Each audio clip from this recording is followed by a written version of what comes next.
Tout part à volo dans la majorité. Le départ de Gérard Collomb, un des piliers du mouvement En Marche, fragilise toujours plus le président qui enchaîne les attaques à l'égard des Français les plus faibles. C'est la révolution au Parti communiste français. Les militants ont majoritairement voté en faveur du départ de l'équipe dirigeante, Pierre Laurent en tête. Un bouleversement qui trace une ligne toujours incertaine à un parti étouffé par la France insoumise.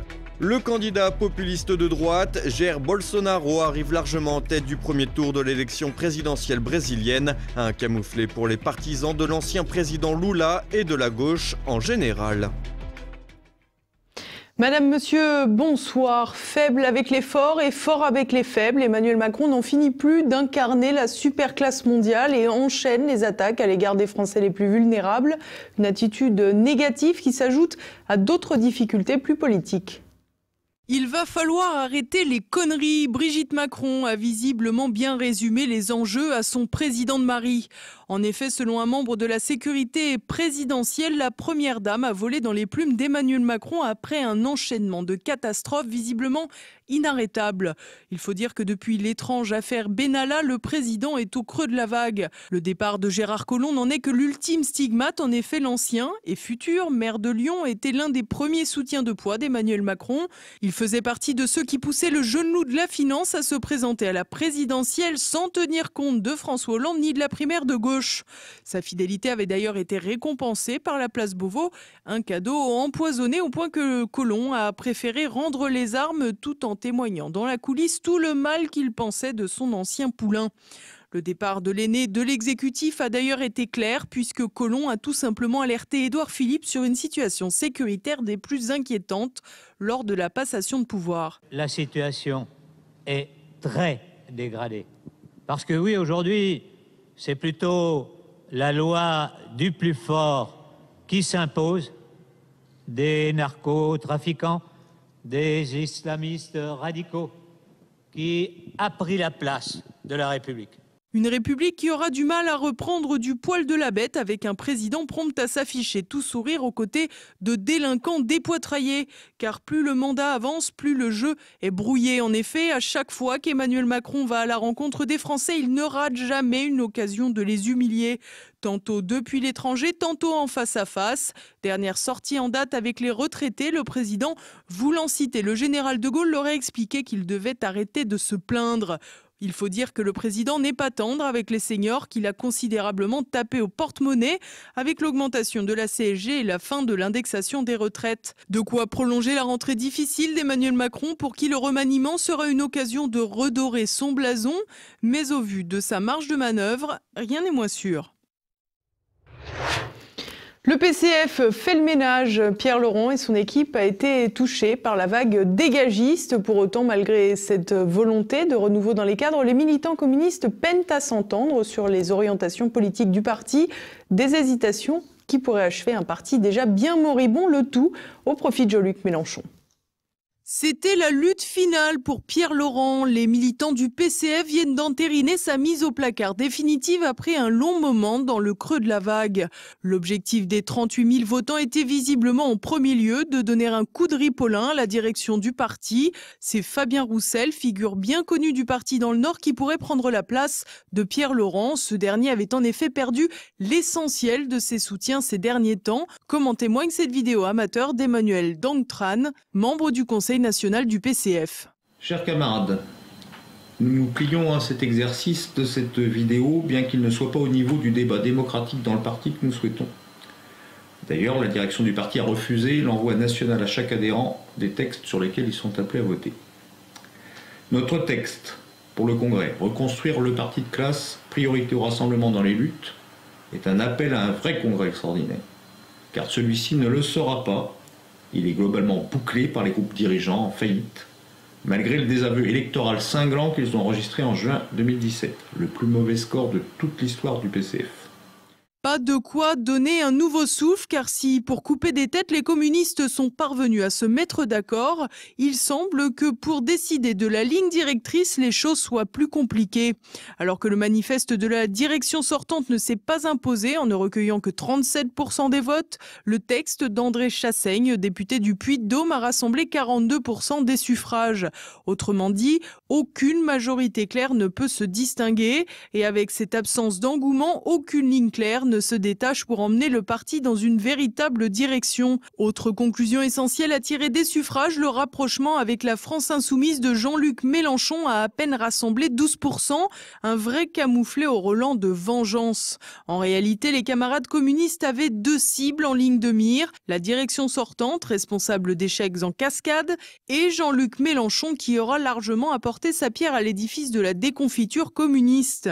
Chassaigne et Roussel ont d'ailleurs bien compris le besoin de réaffirmation des militants. C'est en ce sens que leur manifeste propose de porter coûte que coûte un candidat à la présidentielle. L'issue de ces consultations est donc à double tranchant pour les insoumis. En effet, d'une part, la frange des communistes favorable à un rapprochement pourrait finalement décider de changer de camp pour intégrer un mouvement avec un véritable leader qui s'impose dans le débat. Et d'un autre côté, si les relations avec Pierre Laurent étaient devenues exécrables pour Mélenchon, rien n'indique que la situation s'améliore avec la nouvelle direction, bien au contraire. De même, si la polarisation de l'échiquier politique en France, avec un Emmanuel Macron toujours prompt à cogner sur les faibles, pourrait profiter aux communistes, leurs obsessions internationalistes et sans frontiéristes pourraient bien achever leur décombre. Dimanche, le candidat populiste de droite Jair Bolsonaro est arrivé en tête du premier tour de l'élection présidentielle brésilienne. Un résultat net qui coïncide avec le rejet des partis de gauche et de la corruption. Olivier Frère-Jacques. 46% des voix, près de 50 millions d'électeurs. Le candidat populiste de droite, Jair Bolsonaro, a frappé un grand coup dimanche lors du premier tour de l'élection présidentielle brésilienne. Dans ce pays de plus de 200 millions d'habitants et qui connaît une grave crise politique et économique, le scrutin a suscité de vives polémiques. La première, l'éviction de la course à la présidence de l'ancien président de gauche, Lula. À la tête du Brésil de 2003 à 2011, ce dernier jouissait d'une cote de popularité élevée et passait même pour favori dans certains sondages, même si les études d'opinion sont à prendre avec des pincettes puisque Jair Bolsonaro a toujours été loin des 46% qu'il a finalement obtenus dimanche soir. Problème, Lula a vu sa candidature invalidée par le tribunal supérieur électoral pour corruption. Le président intérimaire sortant, Michel Temer, étant aussi sous le coup d'une interdiction, également pour corruption, a dû se résigner à soutenir un candidat qui n'a finalement obtenu que 1% des suffrages. L'écrasante victoire au premier tour du candidat dit populiste de droite s'explique par un rejet massif de la classe politique corrompue en place. Après Dilma Rousseff à gauche et Michel Temer au centre droit, les Brésiliens en ont eu assez de la corruption, avec toujours en toile de fond l'affaire Petrobras. L'arrivée du sulfureux Jair Bolsonaro à 46% des voix s'explique donc par le rejet des classes politiques considérées comme établies, mais aussi par le charisme de ce candidat et ses sorties fracassantes. Ce populiste de droite est volontiers politiquement correct, mais n'hésite pas aussi à faire dans la démagogie. Anciennement catholique, il s'est converti au pentecôtisme pour des raisons électorales, selon ses adversaires, une conversion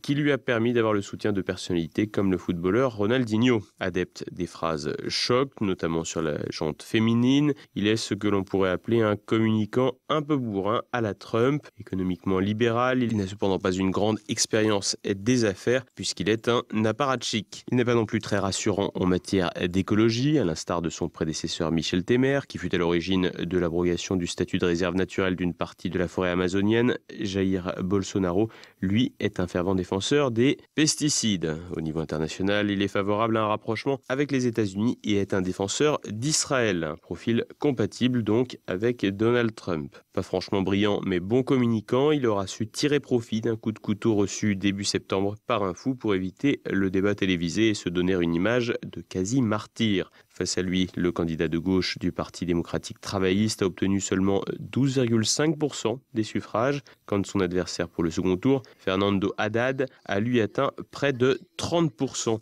à la faveur d'une campagne lors de laquelle il a bénéficié de l'appui de l'ex-président Lula depuis sa prison. Pour le second tour, il devrait pouvoir compter sur un report de voix intéressant à gauche et sur le soutien des féministes notamment.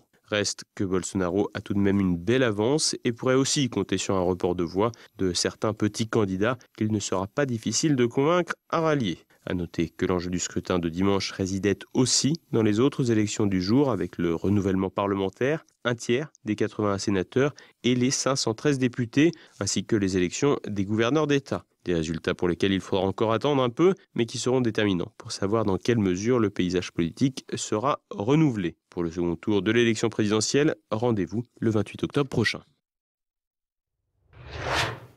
Interpol perd la tête alors qu'il n'avait plus donné de signe de vie depuis le 25 septembre. Meng Hongwei, le patron de l'agence internationale, a démissionné dimanche après des accusations de corruption de la part de l'État chinois. Thibaut Bastide. Un SMS, attend mon appel, accompagné d'un émoticône représentant un couteau. Voilà le dernier message du président d'Interpol, Meng Hongwei, envoyé à ses proches. Porté disparu depuis le 25 septembre, juste après avoir atterri sur le sol chinois, le président de l'organisation policière internationale n'avait plus donné signe de vie avant dimanche. En effet, c'est à ce moment que les autorités chinoises ont fait savoir que le haut responsable faisait l'objet d'une enquête pour corruption. Selon un communiqué du ministère chinois de la sécurité publique, Meng Hongwei aurait accepté des pots de vin. Une information mettant fin à la mystérieuse disparition de l'ex-patron de l'organisation policière internationale qui, à la suite de ces accusations, a démissionné de son poste. Avant cela, sa femme avait signalé sa disparition à la police de Lyon, ville où réside le couple et où se trouve également le siège mondial d'Interpol. Une affaire immédiatement jugée inquiétante par les autorités françaises qui ont ouvert une enquête et fait part de leur interrogation sur la situation de Meng Hongwei. Des inquiétudes auxquelles s'ajoutent les menaces reçues par l'épouse de ce dernier. The matter belongs to the fairness and justice. The matter belongs to the international community. The matter belongs to the people of my motherland.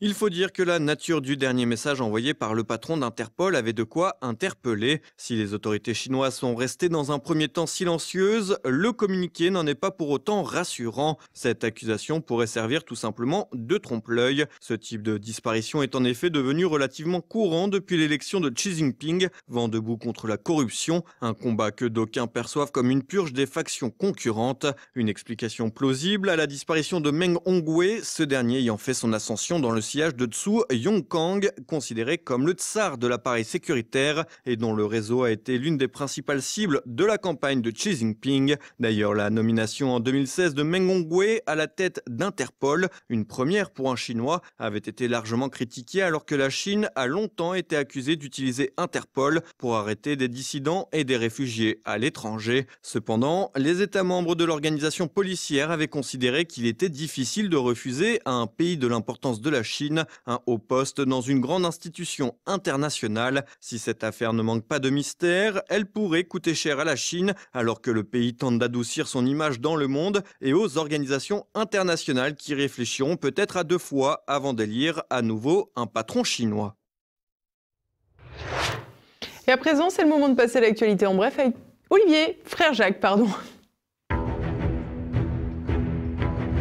Kim Jong-un à la cote, après avoir rencontré les présidents sud-coréens et américains, Moon Jae-in et Donald Trump. Le chef d'État nord-coréen devrait prochainement s'entretenir avec Vladimir Poutine. Ce lundi, le Kremlin a annoncé avoir invité Kim Jong-un pour que les deux hommes puissent se rencontrer. Aucun lien ni aucune date n'ont pour le moment été précisés. Tension diplomatique entre Ankara et Riyad. La Turquie accuse l'Arabie saoudite d'avoir commandité un assassinat dans le consulat saoudien à Istanbul. La victime serait le journaliste Jamal Khashoggi, réputé critique vis-à-vis de Mohamed Ben Salman et de la guerre au Yémen. Les Roumains ne font pas barrage au mariage homosexuel. Invités à se prononcer samedi et dimanche sur la modification de la définition de la famille, seuls 20% d'entre eux se sont rendus aux urnes, soit moins de 4 millions d'électeurs. Le référendum consistait à consolider le mariage traditionnel en remplaçant le terme conjoint par homme et femme dans un article de la Constitution. En cas de réussite, les défenseurs de la famille naturelle auraient ainsi sanctuarisé le mariage traditionnel.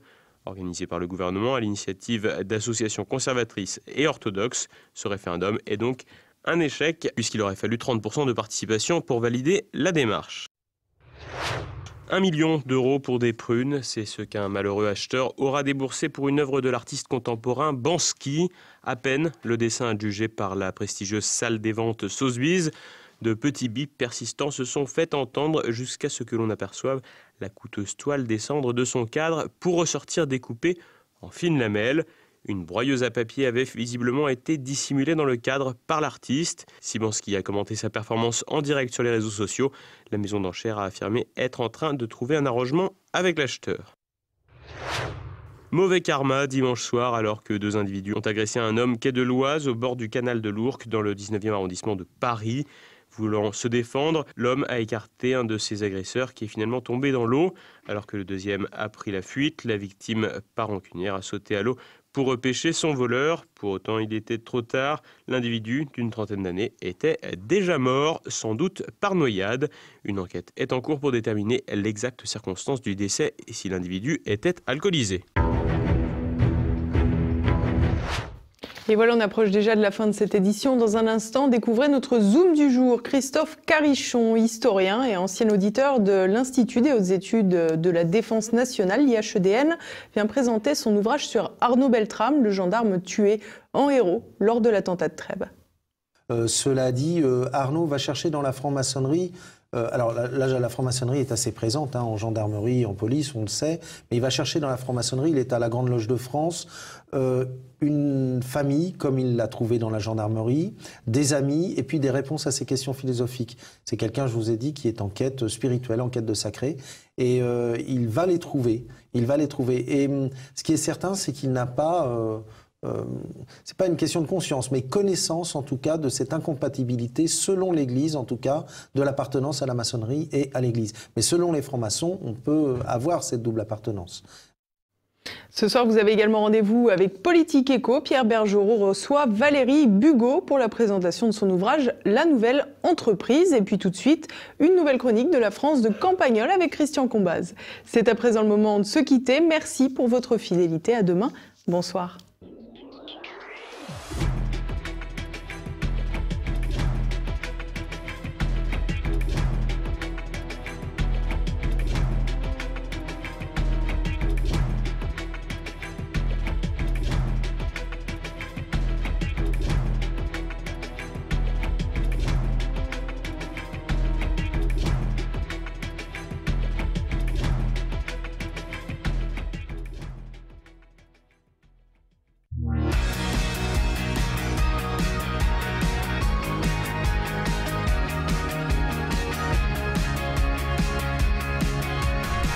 La mésaventure, appelons-la comme ça, qui vient d'arriver à Madame Le Pen, à qui un juge a prescrit d'aller se faire soigner, a beaucoup fait parler au village. Toujours à propos de ce fameux état de droit, je vous rappelle l'épisode précédent, il y a une semaine, une discussion assez vive avait opposé 2 habitants de chez nous à propos de la loi. L'un, le macronien, l'abonné au Monde, le rentier socialiste, disait en gros que la loi s'imposait à tous pour toujours et qu'une règle, une fois votée, ne pouvait pas changer quand la majorité changeait. Et l'autre, Gustave, un expert en paradoxe, un anarchiste de droite, disait le contraire. Or, visiblement, avec cette histoire de législation qui impose un examen psychiatrique en cas de présentation d'images cruelles à des enfants.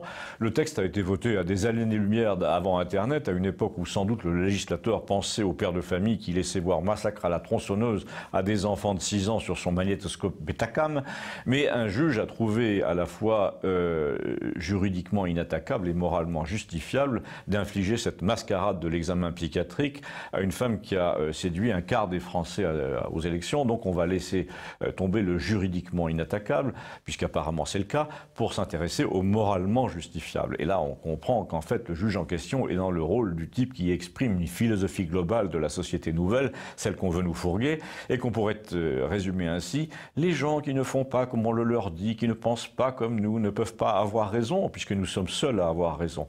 Donc s'ils pensent comme ils le pensent, c'est pas leur faute, c'est que quelque chose ne tourne pas rond en eux. Donc il faut les faire soigner. Vous pensez bien que pour retracer les étapes du raisonnement, je me sers de ce que disait le bon Gustave, qui, en anarchiste moustachu, a très bien su analyser ce qui arrivait à Marine Le Pen, parce que curieusement, il en était victime de temps en temps lui aussi. Tu sais, m'a-t-il dit, que je passe mon temps à croiser le fer, encore récemment d'ailleurs, sur la dette publique par exemple de la France, et il vient de m'arriver un truc qui a fait que j'ai eu pitié de Madame Le Pen. Et pourtant, tu sais, c'est pas mes opinions. Une de mes nièces est dans l'action humanitaire jusqu'au cou. Elle est ingénieure, elle pense à gauche comme tous les gens dans son milieu. Et on parlait des 2200 milliards que devait la France. Et elle me dit, ça n'a aucune importance. Je lui explique que si tout de même on doit trop d'argent aux banques parce qu'on a accepté d'entrer dans un système absurde et de dépendre des autres il y a longtemps, elle me répond qu'elle en a marre d'entendre ce discours et que la dette est nécessaire aux sociétés de tout temps, à toutes les époques. Et là, elle me fait le coup de la fille qui a lu 1000 livres d'histoire alors qu'en fait elle a lu 2 ou 3 que sais-je et encore. Du coup, je lui réponds que la dette a toujours existé en effet, mais qu'elle a toujours causé le malheur des peuples. Elle me répond en attendant, je viens de subir une opération du genou qui coûte 30 000 € et que je n'ai pas versé un sou. Ben c'est bien ce que je dis, lui dit-il, ce Gustave, d'où vient cet argent? Je lui ai expliqué que désormais, les gens ne se cachent même plus pour essayer d'immigrer chez nous de Somalie ou d'ailleurs parce qu'ils veulent se faire soigner pour un cancer. Et là, elle prend un ton d'hystérique pour me dire que je devrais aller me faire soigner moi-même. Et là, j'ai songé à la Le Pen et je me suis dit, cette société est tellement gnangnan qu'on va t'expliquer que si tu penses mal, on t'en veut pas, mais que tu devrais faire une analyse pour retrouver le chemin de la vérité admise par tout le monde, c'est-à-dire de la normalité. Et tu vois, dans notre monde, il y a un lien de plus en plus fort entre la vérité et la normalité. C'est ça qui me gêne le plus. Je le lui ai dit, elle m'a répondu « Poutine, Poutine », mais Poutine ne t'empêche pas d'être contre lui, lui ai-je répondu, il t'empêche d'essayer d'en convaincre les autres. Alors que toi, ai-je conclu, c'est toujours Gustave qui parle, tu essaies de faire en sorte que je pense autrement en me disant d'aller me faire soigner et pourtant tu es ma nièce, mais tu me dénoncerais pour mon bien pour que je me sente mieux une fois que j'aurai retrouvé le chemin de la vérité. Eh bien tu vois, moi, je ne te conseille pas d'aller te faire soigner, je te conseille d'aller te faire foutre. Je lui ai dit, tu as vraiment dit ça à ta nièce? Ben oui, d'ailleurs, c'est ce que fait la Le Pen avec le juge en ce moment. Hein. Et elle a raison, il y a un moment où c'est la seule solution. Je ne sais pas si c'est la seule, mais c'en est une en effet. Et le fait de pouvoir refuser les soins qu'on vous prescrit devrait, au train où vont les choses, être inscrit dans le préambule de la prochaine Constitution. Ça s'appelle Campagnol TV, elle, ici, c'est sur YouTube. Merci de dire vos amis.